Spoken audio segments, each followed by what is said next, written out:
All right, well in this video we're going to talk about drywalling and we're going to talk about taping. And this isn't your average drywall. It's not just straight walls. We've got some old plaster and stuff that we're going to be tying into. So if you've had that situation or you're heading into that situation, you'll want to watch these videos.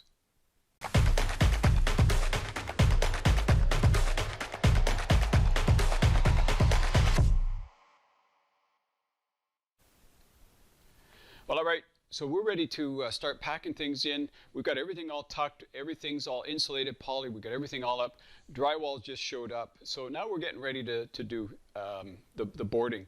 And with this house, you'll remember that we left some of the plaster on there, the existing lath and plaster in the majority of this house because it was winter when we started the project, so we didn't want to lose all the heat because the homeowners were still here. So we now have to do, some stages. So the trick with blending old and new together is just furring out the walls to match what you have. So, for example, here, the lath and plaster is anywhere from 7/8 to 1 inch. And so we'll put, we'll double up the 1/2 inch drywall in spots.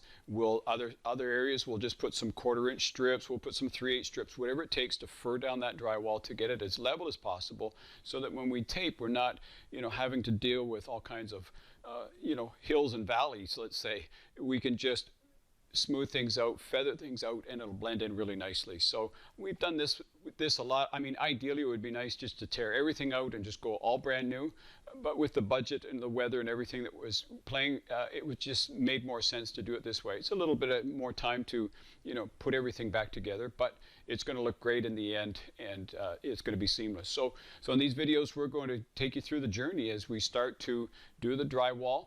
And as we start to do the taping process, we'll go through the whole thing. And again, just show you the, doing old and new, old to new, or just brand new. Some of the rooms that we've put in here and behind us, for example, all these are all new walls. So those would be easy just to, just to board and to tape. It's the other stuff where we've had to take some of the rounded cove out of the ceilings and, where we're patching up against the existing lath and plaster. Those will be a little bit trickier and they take a little bit more finesse, let's say.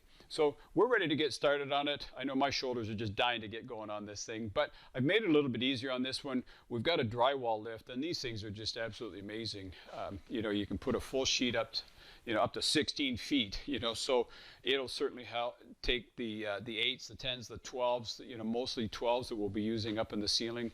So we're just going to use this rather than breaking our back and holding things up.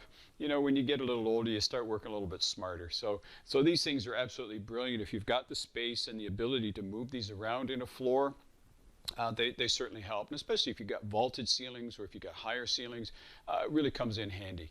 I mean, if you're a young buck, it's not going to matter. You're going to sling it around and do it anyways. I use a boarding crew occasionally. If we have larger jobs, we'll use a boarding crew to come in and do the boarding, and they just sling it around like it's nothing. But as you get older, like I said, you start working a little bit smarter. So these drywall lifts are absolutely brilliant, and we'll videotape that as we get going and start lifting these things up. But you can pretty much do one sheet all yourself and just crank it up there, square it up, and screw it off by yourself, and it's really really simple. So that's the process. That's what we're heading into. So I hope you stay with us for this journey as we start looking at different aspects.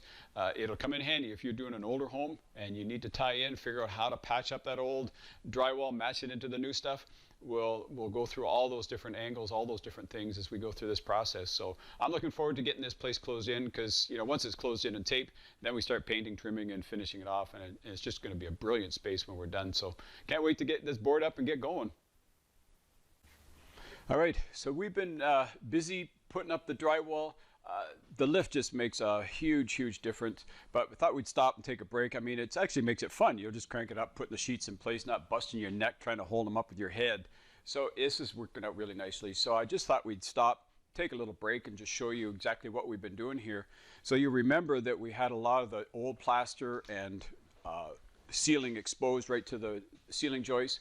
So all we did was just fur it out with some drywall strips just to get everything level as it went through. And it's a little bit challenging because the joists on this side of the room are a little bit different on this side. So to get everything kind of lined and square, But you know, it just takes a little bit of finesse, a little bit of finagling just to kind of make it happen. So we've been shimming it down, furring it down with just strips of plywood, strips of drywall to level things out as we go to try to keep the ceiling as even as we can. So that's where we are right now. So we're past the beam. You'll remember that the beam ran right down through the middle, so we've closed that all up. And now we've come ahead, so I just thought we'd stop and just crank this sheet up with you, show what we've been doing, and just show you the difference. I mean, it's just night and day using the drywall lift. I mean, this is a nice quality one. It's a chain driven.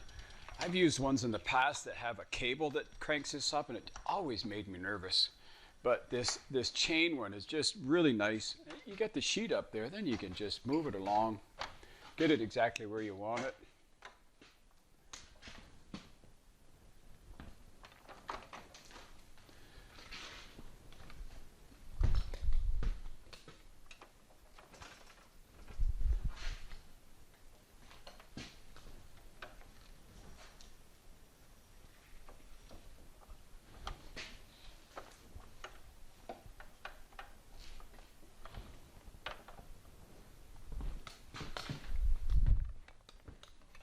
And I still use these legs, like they're just handy to have around. They're like having a second and third person with you, just to have these legs. In fact, I used to do the drywalling by myself and just use the legs to do it. But these lifts just make it so much simpler.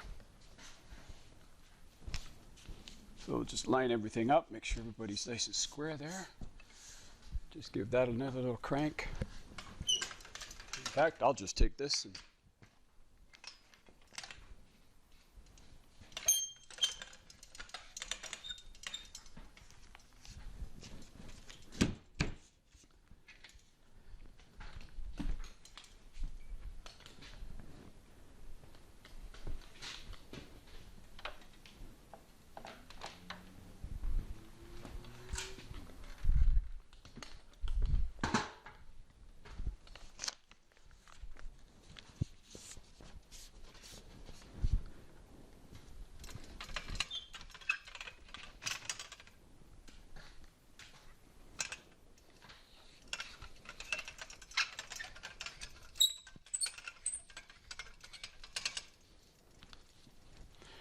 and there you go. Sheets up, it's in place, ready to screw. And then I just throw my T-square along the one side and just kind of make a couple pencil lines just so you're not having to fall all over the place while you're trying to put the screws up in there. And we're using extra long screws. We're using 2.5-inch screws, so we're going through the drywall, through those strapping and into the joist. So there's lots of material to hold that up. Put a couple extra through there. Again, just because of the old plaster and just the waviness and so on, you know what? I think for the extra little bit of time it's going to take to tape over a couple of extra screws, it's worth putting a little bit more in there just to make sure everything kind of lays nice and plays fair at the end of the game. So that's really all it is to it. And you know, we'll take more video as we're going along here, because obviously we got a lot more ceiling to do, we got a lot more walls to do, and you know, just cutting out boxes and stuff like that. Again, it's just math, reversing the, you know, your cuts and so on as you're lifting things up into the ceiling, and just carrying on with it. So there you go. These lifts just make a big difference. Like I said, you know, if you're a young buck, you're probably not even going to care about it. I mean, I used to use it, balance a 12-foot sheet on my head and just kind of put the thing up there. But you know what? These things are so smart. They're so slick. If it's a bigger job, then I'll bring a crew in to do it. I'm not going to worry about it. But doing a job like this is fun. And we got a wide open space, so it's easy to move around in. So that's where we are. I'm going to carry on just back screwing and getting everything set up here, and just carry on, and we'll just keep doing a little bit more in between things, just to show you how we're going to go from, you know, patching some of these old plaster holes and leveling things out from the old to the new, and we'll go through all that as we go through it. All right. All right. So, which is typical for me, we get going on projects and we don't take enough time to talk about what we've been doing. And I know, you know, a lot of you watching this are just, you know, some of this stuff is new, some of it's different, some of it's unique. So I wanted to just spend a few minutes here just talking about these pocket doors that we're putting in here for one. The drywall is pretty much done. We showed you a little bit of the ceiling that we've done. Now we're into the walls, and the walls really are just cutting and fitting and sliding it up in place, and using the right depth of screw and all that fun stuff, making sure you mark where your electrical outlet boxes are and so on. And today, there's roto-zips, so that's that little drill with the little hand drill kind of thing with a little bit on it that you can put in and then just locate them. If you don't have one, you can just kind of do your math and figure out where your boxes are and just cut everything in. But I wanted to stop and just talk about these pocket doors. I know pocket doors are a real frustration for some people, but they're really popular because a space like this, we got a closet on this side, we got a closet over on this side. We're walking through into the walk-in shower, so there's a lot of activity potentially, with the couple using this in the morning. We've got his and her sink as well going on in here. So we wanted to put a couple pocket doors, but she didn't want to have one door so that we didn't have to have it over here, say, and slide in. So what we did is we've kind of rigged it up so we put one jamb across here, one kit, and split it. So now we can put two 18-inch doors in here and have them recess on either side. So it makes like a split pocket door, which is going to look really cool. Took a little bit extra math, just kind of working it out, but it worked out well because, have a 3-foot door, 6-foot opening. It gave us enough room to do the math. We just had to put a couple extra wheel systems up top there to make it all work. And then when you drywall over top of these things, just remember these braces that they put in here that they supply, a little bit thinner. So you want to use 1-inch nails, so that you're not coming through. They're metal on the back, so if you use too long, you're not going to get through it.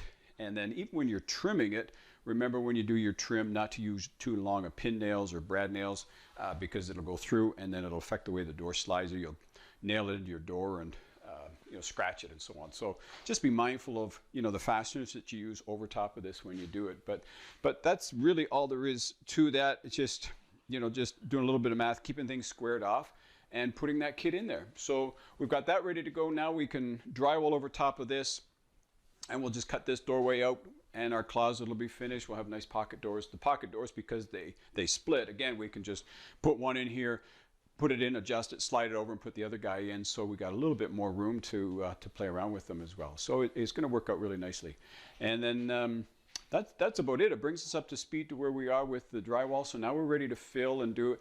In this one, we're going to show a little bit of pre-filling because we've had to do a fair bit of pre-filling.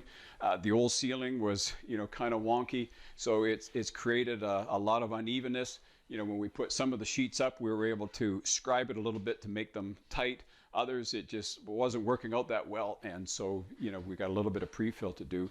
And so we'll go over that as we're going through things.